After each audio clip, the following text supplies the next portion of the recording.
Hello and welcome to Sunset TV. You're watching discussion today with me, Rajat Kane. In this episode, we'll discuss about the rising pollution in Indian cities and the need to take steps for improvement. Well, India continues to feature prominently at the top of most polluted cities, ranking with 22 of top 30 polluted cities globally. According to latest study conducted by a Swiss air technology firm IQ Air in its World Air Quality Report 2020, the firm says though Delhi's air quality improved by approximately 15% between the year 2019 and 2020, but it's still ranked as 10th most polluted city in the world and most polluted capital. Delhi, with an average annual PM 2.5 concentration of 84.1 micrograms per cubic meters, that is the measurement of the pollution on the scale which is approved, which is usually referred to while taking into consideration the pollution in the city. Delhi tops the list of most polluted capital city with that index. However, there were some improvements as well in 2020. All India cities that were monitored observed air quality improvement compared to 2018, while 63% saw improvements over 2019. Well, discuss more on this issue. We're joined by a panel of two important guests, Dr. Sanjeev Agrawal. He is former Additional Director, CPCB. Many thanks for joining us, Dr. Agrawal. And Dr. Chandra Bhushan, he is CEO, iForest. Well, many thanks, Mr. Bhushan, for joining us. Let me start with you, Dr. Agrawal. At the outset, your first reaction to this report. Again, Delhi has featured among the most polluted cities in the world. You see, this particular report is a world report where they have considered the PM 2.5 concentration already measured by the government agencies as well as some private agencies. So this is the outcome of the measurement which has been done by the individual nationally defined governments. And this particular PM 2.5 had shown that annual average concentration of 84.1 not only in Delhi, but it is also increasing in some other parts of the country, like Mumbai, Hyderabad, Bengaluru. So they have given the total list. Out of this, Delhi is on the top. I would like to mention one more thing. This particular report has highlighted the major issues like agriculture burning pollution, which creates the huge amount of particulate pollution in the in this particular area and country all around, and also that they have mentioned that the reason means how this particular PM 2.5 is basically important for health purposes, because this is costing huge amount of on their health, huge amount of money is required for recovering the health issues of the human being. Certainly, as you mentioned that these are the important indicators of the pollution here.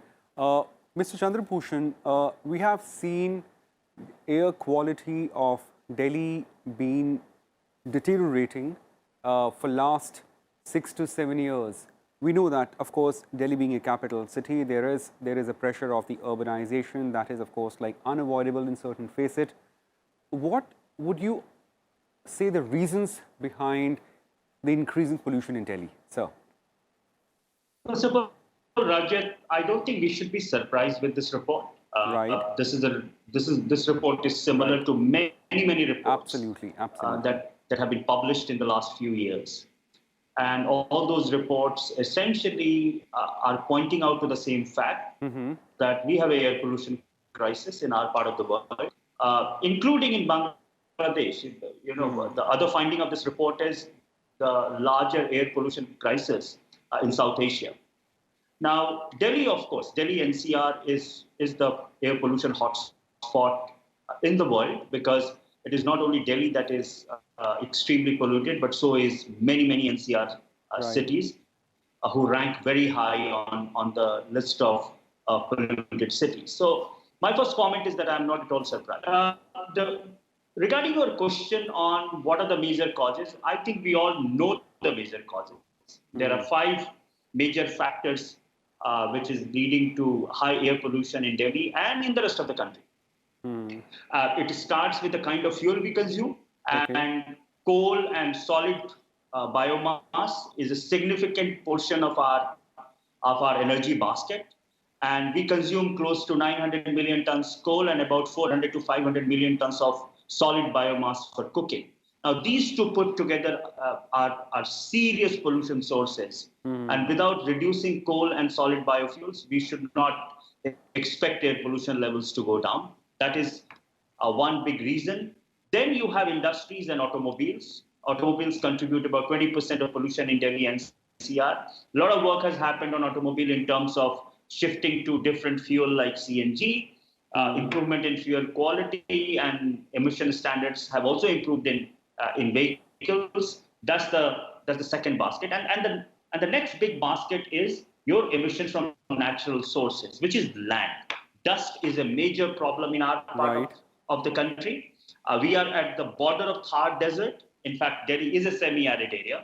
And dust is another major contributor to air pollution. So we know that these are the big issues that is affecting air quality. But we need to find real answer for this. Unfortunately, we have not been able to do that in the last few years. Right. Mr. Bhushan, just stay on. Let me just go off to Dr. Agrawal before I come back to you on this very important phase that you raised. Of course, topography is one of the problems what Delhi has in terms of the vis-a-vis the pollution. Dr. Agrawal, we have seen tremendous rise in Delhi's pollution in last decade as we've seen. Did we ever foresee it that in terms of the pollution, in terms of vehicular movement, in terms of rapid urbanization? Did we not foresee this problem coming to us, confronting us in next 6 to 7 years, in last 1 decade, if we say off? This report is also already mentioned 15% improvement is there. But I would like to mention here not only these sources what has been mentioned by the Chandrabhushan ji. Apart from these, there are maybe 42 sources. And on the enforcement side, the state government is trying very hard to control these are the sources where the pollution is very high, like road dust, like biomass burning. Apart from stubble burning, there is also in municipal areas biomass burning is very, very high, and also the industrial pollution. So you might have heard that during this particular corona period, there was a drastic improvement, like 50% improvement when all the activities are shut down. So what I mean to mention here that the activities which are increasing day by day, there are maybe 40 activities like SLF, sanitary landfill site, where a lot of incineration is going on, where the biomass burning is going on, stubble burning is going on, vehicular emissions are there. So all these sectors, there is an enforcement, but these enforcements required very high speed, because we have committed to the United Nations that by 2030 we will make the cut of pollution cut maybe 30% or 40%. So now we are approaching towards, already we have, I think 20% we have approached, but still we have to do a lot of things. We have to stick to the various areas, various sectors where the pollution can be controlled through the enforcement. So enforcement is very, very important in light of this achieving that cut and pollution. So would you elaborate further, as to in terms of nearing this target of cutting down pollution by 30%, which are the core areas that you're looking at that perhaps needs to be addressed, and of course work needs to be done? Of course, a broad-basing debate, not just confined to Delhi, but overall in terms of our pan-Indian pollution scenario. You see, core area is, I will put on the top, that is the road dust or natural dust. Resuspension of dust is very, very important, because the contribution of road dust is 40%. We have to go all pavements, all the roadsides, all the pavements should be there. There should not be any soil. We should see it should be covered completely. Secondly, that power plants which in the area which is very, very important. all the power plants should be converted into FGD, that is flue gas desulfurization, where what is happening basically that gaseous forms, means sulfur dioxide and nitrogen dioxide, is ultimately converting into the secondary pollutant, secondary aerosol. So we have to stop that secondary aerosol also. So to stop the secondary aerosol, we need to control the gaseous part also, not only particulate part. We need to control gaseous part. So second is the power plant. Maybe third is the industrial area, where it is also a part of industry. But power plants are generating huge amount of particulates, even gaseous pollution. And third is vehicular pollution. Fourth is biomass burning, which is Right. very important because the problem of creation of secondary aerosol is due to the organic biomass, which we are burning it, and a lot of particulates and gaseous forms are coming out through these activities. So these are the major areas. I would say that major 6 areas we should cover. Right, right, right. Just stay on, Dr. Agarwal. Mr. Bhushan, would you agree that these are the core areas that we need to work on if we are near to arrive at our level of, or at least target of 30% reduction in pollution, or perhaps there's some more areas that you'd like to list? Rajat, you must understand that 30% reduction would still mean that Delhi would and rest of the country would remain highly polluted, because our level of pollution is very, very high.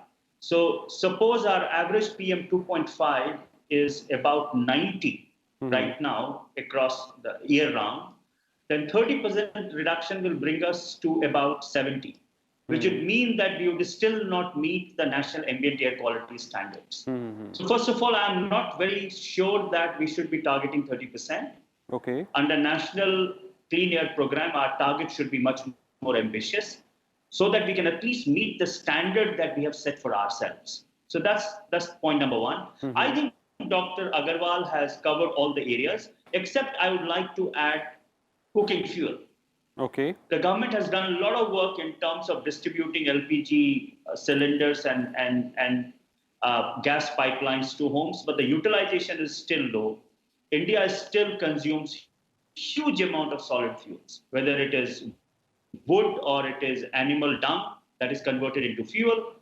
Now, these are serious sources of pollution, and also a Right. serious health implication for women folk. And of all the lists that Dr. Agarwal has mentioned, I would like to add a significant shift in cooking fuel will improve the situation drastically.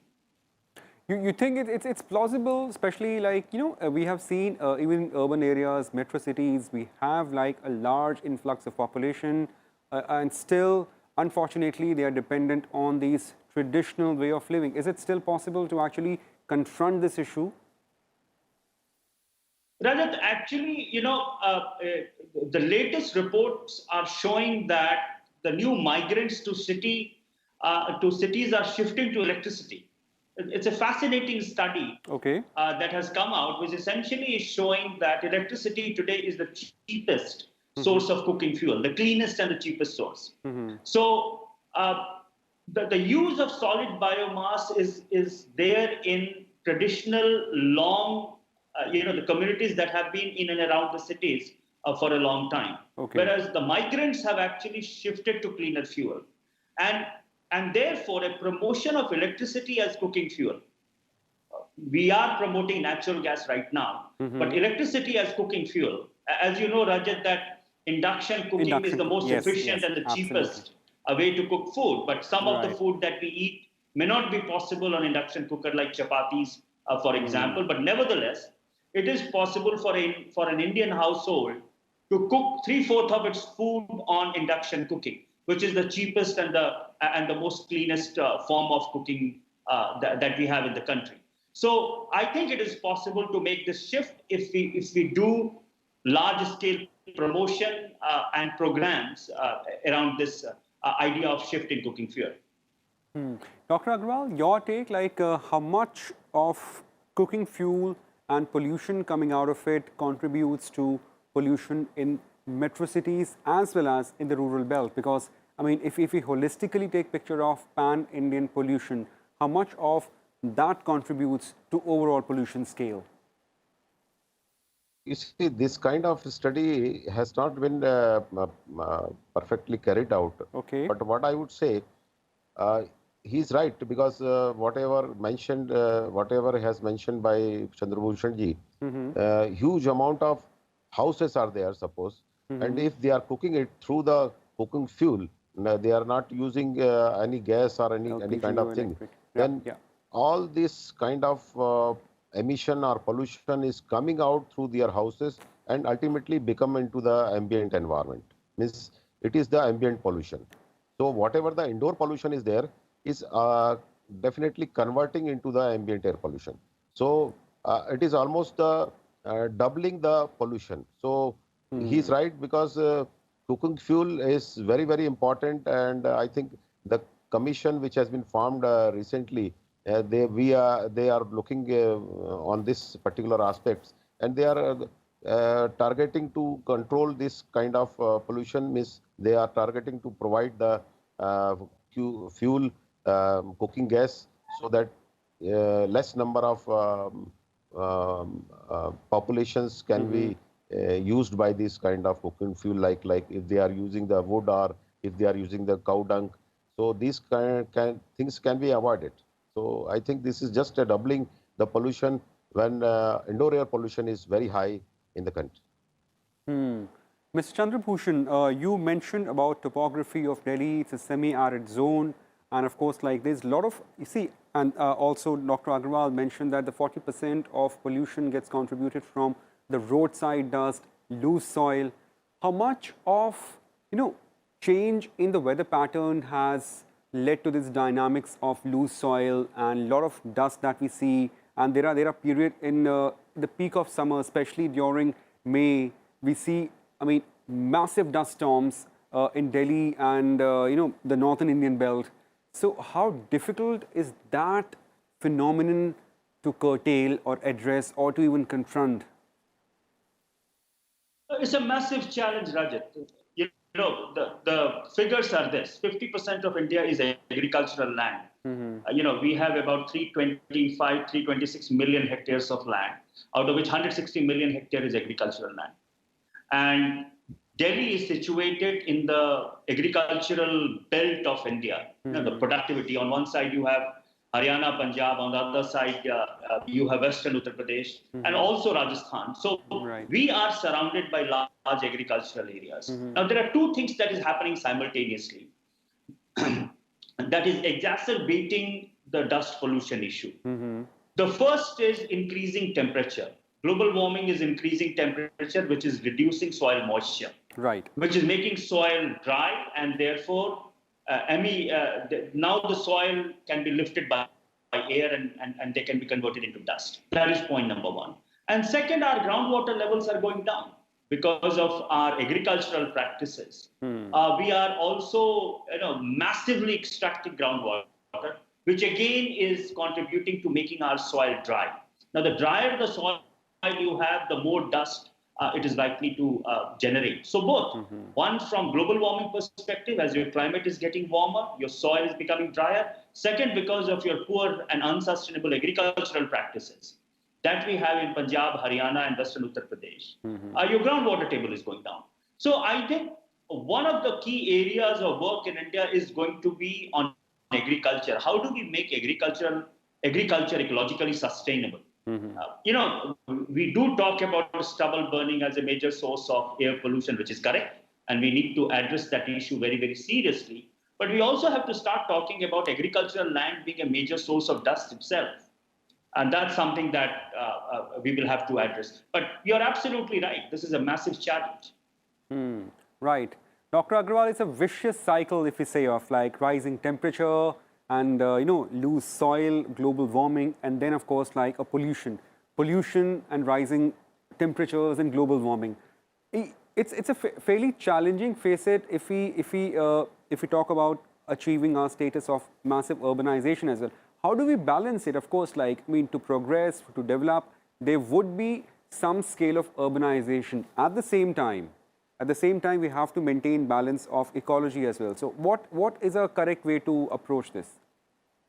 You see, suppose we have a sectors, 6 sectors, major sectors where the pollution is coming out. We know it.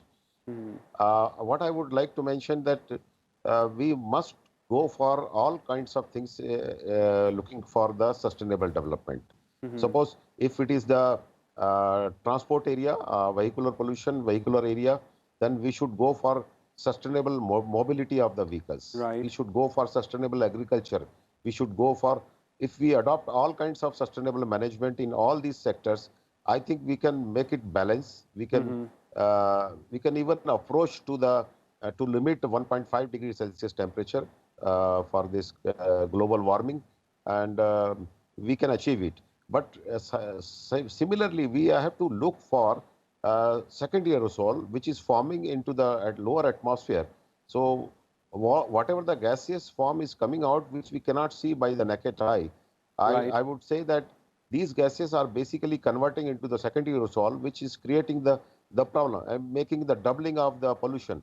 So we must now look for the secondary aerosol also. So we have to prevent the gases, we have to control the gases from various sources like agriculture burning, like industrial pollution, like vehicular pollution. So all these sectors we look for the gaseous part, which is very, very important, because ultimately these kinds of gases are converting into the secondary aerosol, which is creating the problem. So we can make it the balance, but we require the all sustainability in all sectors. Right, sir. Right, sir. Mr. Bhushan, as we wrap up the show, and I have a same question to you. We of course, like the urbanization is one issue we can't avoid, be it Delhi, be it metro cities, and again, like we are having smart cities and tier 2 cities, where we are aiming to have urbanization, factories, of course, like sustainable development. At the same time, how do we conserve the environs so that we achieve both the things? Of course, global warming is one problem that we have to address, and secondly, cutting down of the pollution. I'm not going into say 30% or whatever percentage, but at least cutting down pollution. Let's start somewhere. How do we achieve that?